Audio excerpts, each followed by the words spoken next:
আসসালামু আলাইকুম। সংবাদে আপনাদের সবাইকে স্বাগত। সংবাদ শিরোনাম। রাত পোহালেই নির্বাচন, প্রশাসনের প্রস্তুতি সম্পন্ন। দীর্ঘদিন পর ভোটাধিকার প্রয়োগে উন্মুখ পুরো দেশ। আশা করছি যে অবাধ সুষ্ঠু নির্বাচন হবে। জীবনে কখনো ভোট দেইনি, এইবারই প্রথম। হার জিত থাকবেই, তবে আমাদের হচ্ছে যে সুষ্ঠু নির্বাচনটাই হচ্ছে মূল উদ্দেশ্য। ৭৪ লাখ টাকা সহ আটক ঠাকুরগাঁও জেলা জামায়াতের আমিরকে ঢাকায় রেফার করেছে হাসপাতাল কর্তৃপক্ষ। সাজানো নাটক দাবি দলটির। জনসমর্থনকে প্রশ্নবুদ্ধ করার জন্য একটা হীন অপপ্রয়াস চালাচ্ছে। ভোটের নিরাপত্তায় আইন শৃঙ্খলা বাহিনীর প্রায় ১০ লাখ সদস্য সিসি ক্যামেরার আওতায়। বেশিরভাগ কেন্দ্র, নির্ভয়ে সবাইকে কেন্দ্রে যাওয়ার আহ্বান সিএসি। কনস্টিটিউশনাল বাধ্যবাধকতা থেকে কাজ করছি এবং আমরা যে কমিটমেন্ট দিয়েছি সেই কমিটমেন্টকে ফোকাসে রেখেই আমরা কাজ করে যাচ্ছি, কারণ আমাদের ভয়ের কোনো কারণ নেই। নির্বাচন পূর্ব উত্তেজনায় কয়েক জেলায় প্রার্থীর সমর্থকদের মধ্যে সংঘর্ষ। আহত অন্তত ১৭। জাল ভোটের চেষ্টা, কেন্দ্র দখলের পাল্টাপাল্টি অভিযোগ, কয়েকজন আটক। অনাকাঙ্ক্ষিত বিভিন্ন ঘটনায় নির্বাচন ব্যাহত হবার শঙ্কা বিএনপির। ভোট শুরুর আগেই কেন্দ্র দখল, হামলার অভিযোগ এনসিপির। এই গণতন্ত্র পুনরুদ্ধার করতে হলে আমাদেরকে আবার লড়াই করতে হবে, আবার মাঠে নেমে আসতে হবে। যাই কিছু ঘটছে সেটা নির্বাচনকে ব্যাহত বা ক্ষতিগ্রস্ত করতে পারে। আর মাত্র কয়েক ঘন্টা, রাত পোহালেই সংসদ নির্বাচন এবং গণভোট। শুধু ক্ষমতা বদল নয়, বিশ্বাস, দায়িত্ব আর গণতন্ত্রেরও পরীক্ষা হচ্ছে এই ভোটে। ২৪ ৫ই আগস্ট রাজনৈতিক পট পরিবর্তনের পর নতুন দেশ গড়ার প্রত্যাশা নিয়ে আরেকবার ভোটের মুখোমুখি হচ্ছে বাংলাদেশ। বৃহস্পতিবার সকাল 7:30টায় শুরু হবে ভোট। বিরতিহীনভাবে চলবে বিকেল 4:30টা পর্যন্ত। এরই মধ্যে কেন্দ্রে কেন্দ্রে পৌঁছে গেছে নির্বাচনী সরঞ্জাম। নির্বাচন নির্বিঘ্ন করতে মোতায়েন থাকছে প্রায় ১০ লাখ আইন শৃঙ্খলা বাহিনীর সদস্য এবং প্রায় ২৫০০ নির্বাহী বিচারক। এই দৃশ্য কে দেখেছে কবে? তবে কি ফিরে এলো ভোট উৎসব, নাকি এই যাত্রা কেবলই ছুটি কাটানো? কেন প্রাণপণে এই ছুটে চলা? এবার আশা করছি যে অবাধ সুষ্ঠু নির্বাচন হবে আর কি। আগের বার তো আমরা আর ভোট দেওয়ার সুযোগ পাইনি এত বছর। জীবনে কখনো ভোট দেইনি, এইবারই প্রথম। আর যেহেতু এত কিছুর পরে ভোটটা হচ্ছে আর কি, এর জন্য আর বাড়ি যাওয়া। আমরা ১৭ বছর পরে ভোটের অধিকার ফেরত পাইছি। আমার ইচ্ছাই হলো ভোট দেওয়ার যাওয়ার জন্য। কারণ এক ভোটের কারণে তো অন্য প্রার্থী ফেল করতে পারে, আর এক ভোটে হয়তো জিততে পারে। এদিকে দিনভর আলোচিত সৈয়দপুরের বিমানবন্দরে ৭৪ লাখ টাকা সহ আটক ঠাকুরগাঁও জেলা জামায়াত আমির বেলাল উদ্দিনকে উন্নত চিকিৎসার জন্য ঢাকা হৃদরোগ হাসপাতালে রেফার করা হয়েছে, জানিয়েছেন রংপুর মেডিকেল কলেজ হাসপাতালের পরিচালক ব্রিগেডিয়ার জেনারেল আশিকুর রহমান। বুধবার সকালে ঢাকা থেকে সৈয়দপুর যান তিনি। তার দাবি, ব্যবসায়িক কাজে নগদ টাকা নিয়ে যাচ্ছিলেন। আটকের পর বুকে ব্যথা অনুভব করলে বেলালকে রংপুর মেডিকেলে ভর্তি করা হয়। এদিকে জামায়াতের ব্রিফিংয়ে দাবি করা হয় পুরো ঘটনায় সাজানো নাটক। জেলা ম্যাজিস্ট্রেট জানিয়েছেন টাকা জব্দের বিষয়ে কোনো মামলা হয়নি। বেলাল উদ্দিন পুলিশ হেফাজতে আছেন। সকালে ঢাকা থেকে সৈয়দপুর বিমানবন্দরে নামেন ঠাকুরগাঁও জামাত ইসলামের আমির বেলাল উদ্দিন। সেখানে তার কাছ থেকে ৭৪ লাখ টাকা জব্দ করে যৌথ বাহিনী। আটক করা হয় বেলাল উদ্দিনকে। জিজ্ঞাসাবাদে বেলাল নিজেকে শিক্ষক পরিচয় দেন, জানান তার গার্মেন্টস ব্যবসাও রয়েছে।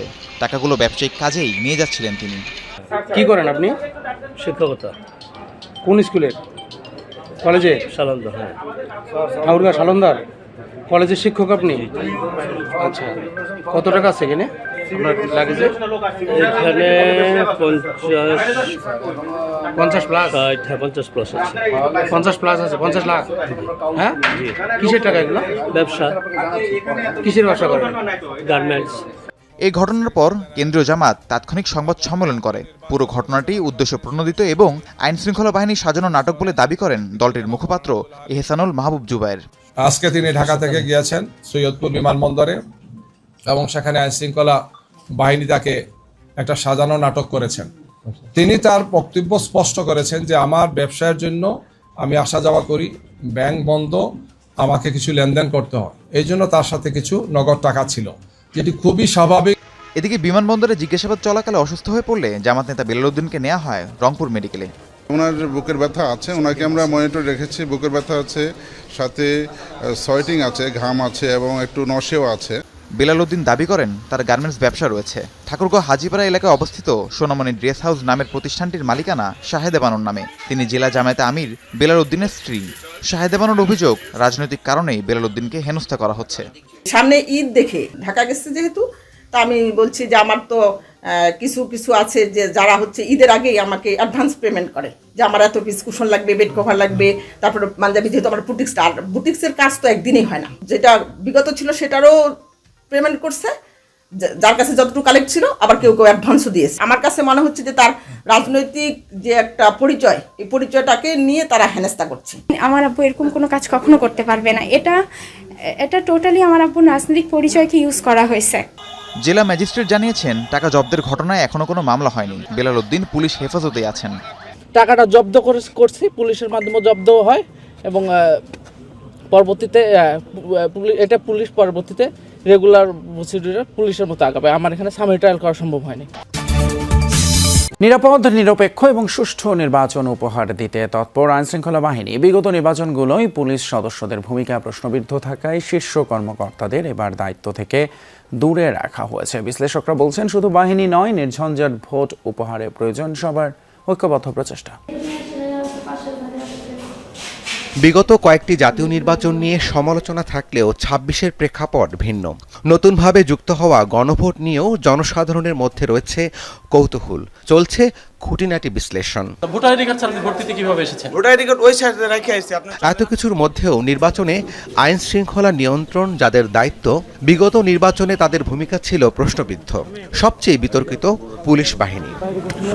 গেল ১৫ বছরের ফ্যাসিবাদী আচরণ অনেক সদস্যের মধ্যে এখনও বিদ্যমান, স্বীকার করলেন পুলিশের মহাপরিদর্শক। জানান, বিগত নির্বাচনগুলোয় দায়িত্ব পালন করা পুলিশের শীর্ষ কর্মকর্তাদের দূরে রাখা হয়েছে এবার।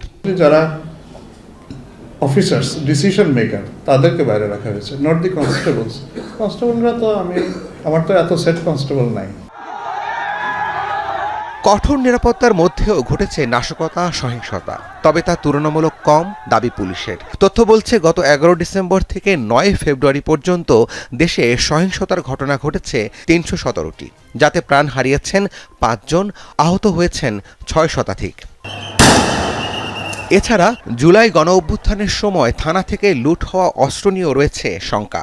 জামিনে রয়েছে অনেক সন্ত্রাসী ও শুটার। এখন যে কোনো অস্ত্রই থ্রেট, এখন সেগুলো মোকাবেলার জন্য আমরা এইবার মনে হয় একটা প্রায় ফুলপ্রুফ একটা ব্যবস্থা রেখেছি।